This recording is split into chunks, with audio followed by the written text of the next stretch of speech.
अस्सलाम वालेकुम जी। मैं अकरम उदास। दोस्तों ਤੁਹਾਨੂੰ ਸਭ ਨੂੰ ਪਤਾ ਕਿ ਮੈਂ ਗੁਜਰਾਂਵਾਲੇ ਦਾ ਗੁਜਰਾਂਵਾਲੇ ਦੇ ਪਹਿਲਵਾਨ ਹੋਏ ਨੇ ਬੜੇ ਬੜੇ ਵੱਡੇ। ਤੁਹਾਨੂੰ ਤੇ ਪਤਾ ਹੀ ਇੱਕ ਨਾਂ ਹੋਇਆ ਉਹਨਾਂ ਦਾ ਪੂਰੇ ਹਿੰਦ ਸਿੰਧ ਦੇ ਵਿੱਚ, ਪੂਰੇ ਪਾਕਿਸਤਾਨ, ਪੂਰੀ ਦੁਨੀਆ ਦੇ ਵਿੱਚ ਉਹਨਾਂ ਦਾ ਨਾਂ ਹੋ ਗਿਆ। ਗੁਜਰਾਂਵਾਲੇ ਦੇ ਪਹਿਲਵਾਨ ਹਰ ਮਹੱਲੇ 'ਚ ਖਾੜਾ, ਹਰ ਮਹੱਲੇ ਦੇ ਵਿੱਚ ਜ਼ੋਰ, ਹਰ ਮਹੱਲੇ 'ਚ ਹੱਥਾਂ 'ਚ ਹੱਥ ਪਏ ਨੇ। ਹਰ ਬੰਦਾ ਸ਼ੂਕ ਰਿਹਾ, ਹਰ ਬੰਦਾ ਪਹਿਲਵਾਨ ਖਾ ਰਿਹਾ ਤੇ ਖਾ ਰਿਹਾ। ਬਸ ਸਿਰਫ ਇਹਨਾਂ ਦਾ ਕੰਮ ਹੈ ਕਿ ਖਾਣਾ ਤੇ ਪੀਣਾ।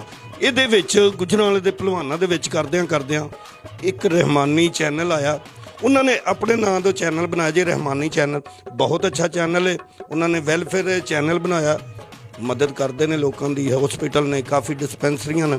ਉਹਦੇ ਨਾਲ ਮੈਨੂੰ ਇੰਨੀ ਕੁ ਖੁਸ਼ੀ ਹੋਈ। ਤੁਸੀਂ ਵੇਖ ਰਹੇ ਹੋਵੋਗੇ ਮੈਨੂੰ ਪੱਗ 'ਚ ਜਾਂ ਹਾਰ ਪਾਇਆ। ਮੈਂ ਕੋਈ ਕੁਸ਼ਤੀ ਨਹੀਂ ਜਿੱਤਿਆ, ਨਾ ਮੈਂ ਕੋਈ ਮੈਚ ਜਿੱਤਿਆ। ਇਹ ਸਿਰਫ ਇਸ ਲਈ ਹੈ ਕਿ ਰਹਿਮਾਨੀ ਪੱਗ ਉਹਨਾਂ ਦੀ ਆਪਣੀ ਪਹਿਚਾਣ ਇੱਕ। ਇਹ ਮੈਂ ਸਿਰ 'ਤੇ ਬੰਨੀ ਹੈ, ਮੈਨੂੰ ਵੀ ਭਾਵੇਂ ਜੋ ਮਰਜ਼ੀ ਕਹਿ ਲਓ। ਲੇਕਿਨ ਮੈਂ ਤੁਹਾਨੂੰ ਦੱਸਾਂ, ਹੈ ਮੈਂ ਗੁਜਰਾਂਵਾਲੇ ਦਾ। ਗੁਜਰਾਂਵਾਲੇ ਦਾ ਕੋਈ ਵੀ ਕੰਮ ਹੈ ਅੱਛਾ